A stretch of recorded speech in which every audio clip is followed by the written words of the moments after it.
Jeg skal forklare fældningsreaktioner i hverdagen. Første forsøg handler om spildevandsrensning, og her har vi noget spildevand, som er fyldt med natriumfosfat, hvor vi gerne vil have fosfaten væk til at starte med. Og den er opløst i vand, kan man sige her, aqua. Det gør vi ved at tilsætte jern 3 klorid, og så afleverer vi på vores skema herover, hvor det så er jern 3 og fosfat, der er det tungtopløselige. Det står hernede. Og derfor skriver man det så som et solid. Natriumklorid danner jo så almindelig køkkensalt, men stadig opløst i vandet.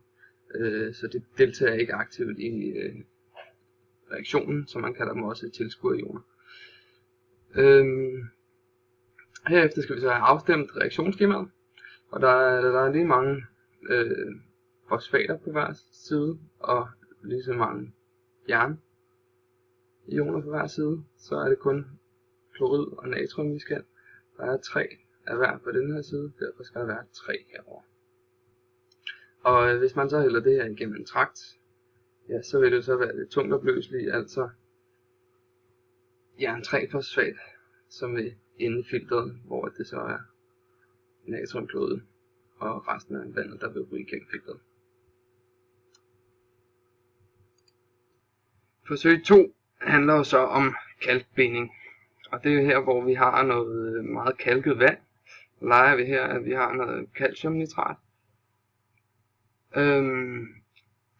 Og for at blødgøre det eller fjerne noget af kalken, så tilføjer vi natriumfosfat.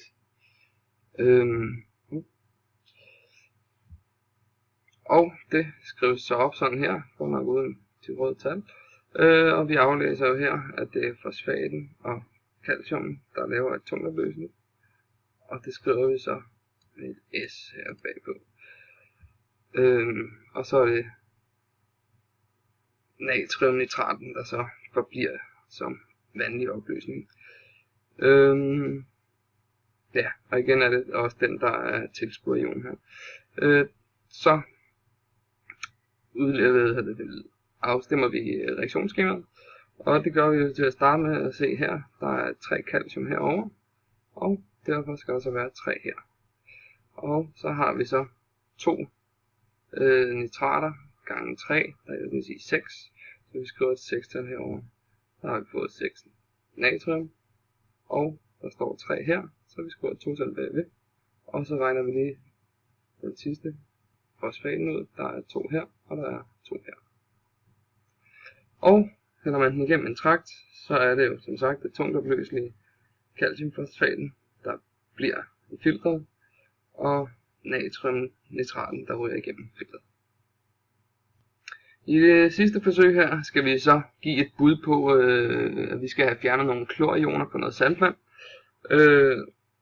Og vi skal finde ud af, hvad vi kan bruge til at få fjernet nogle klorioner her på det her vand.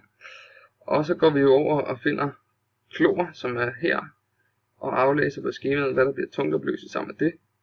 Og det gør bly og sølv så.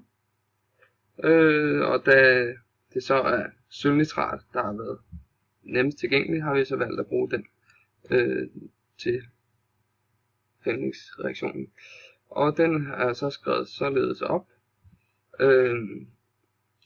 Og da vi jo lige har set på skemaet, at det er klor og sølv, der danner et tungtopløseligt salt, så skriver vi det som sølvklorid der.